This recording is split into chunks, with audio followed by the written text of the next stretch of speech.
બનાસકાંઠા જિલ્લાના અંબાજી નજીક રીંછડી ગામમાં આવેલા તળાવમાં ડૂબી જવાથી 3 બાળકોના કરુણ મોત થયા છે। પાંસા ગ્રુપ ગ્રામ પંચાયત હેઠળના આ તળાવમાં નહાવા ગયેલા બાળકો અચાનક ઊંડા પાણીમાં ફસાઈ જતા દુર્ઘટના સર્જાઈ હતી। મૃતકોમાં 2 સગા ભાઈ સહિત કુલ 3 બાળકોનો સમાવેશ થાય છે। ગામમાં ઘટનાને લઈને શોકનો માહોલ છવાઈ ગયો હતો, જ્યારે સ્થાનિકો દ્વારા કોન્ટ્રાક્ટરની બેદરકારીને કારણે આ ઘટના બન્યા હોવાનો ગંભીર આરોપ લગાવવામાં આવી રહ્યો છે। તળાવમાં હાલ કરોડો રૂપિયાના વિકાસ કામો ચાલી રહ્યા હતા, પરંતુ કોઈ પણ સ્થળે સૂચન બોર્ડ કે સુરક્ષા વ્યવસ્થા ન હોવાનો આક્ષેપ છે। તેમજ સિક્યુરિટી ગાર્ડની ગેરહાજરી, ખોદાયેલા ઊંડા ખાડાઓને કારણે અકસ્માત સર્જાયા હોવાની ચર્ચા છે।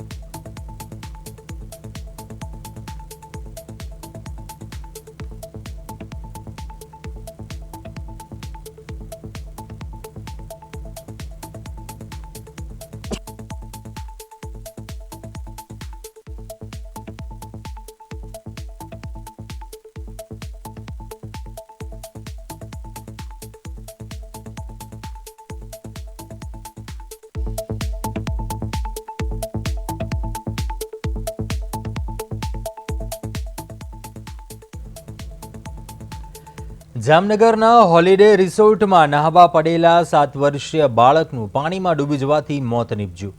આ ઘટના બાદ સમગ્ર પરિવાર પર આભ ફાટી પડ્યું છે। મળતી વિગતો પ્રમાણે બાળક રિસોર્ટમાં પાણીમાં ડૂબી ગયો હતો, જેને તુરંત સારવાર માટે ખસેડાયો હતો, પરંતુ અંતે તેનું મોત નીપજ્યું હતું। આ મામલે પોલીસ દ્વારા તપાસનો ધમધમાટ શરૂ કરાયો છે। ખાસ કરીને રિસોર્ટની સુરક્ષા વ્યવસ્થામાં રહેલી ખામી અને સંચાલકોની બેદરકારી અંગે પોલીસ દ્વારા તપાસ હાથ ધરાઈ છે, કે જેનાથી ભવિષ્યમાં આવી ઘટનાઓ ટાળી શકાય અને દોષિતો સામે કાયદેસરની કાર્યવાહી થઈ શકે।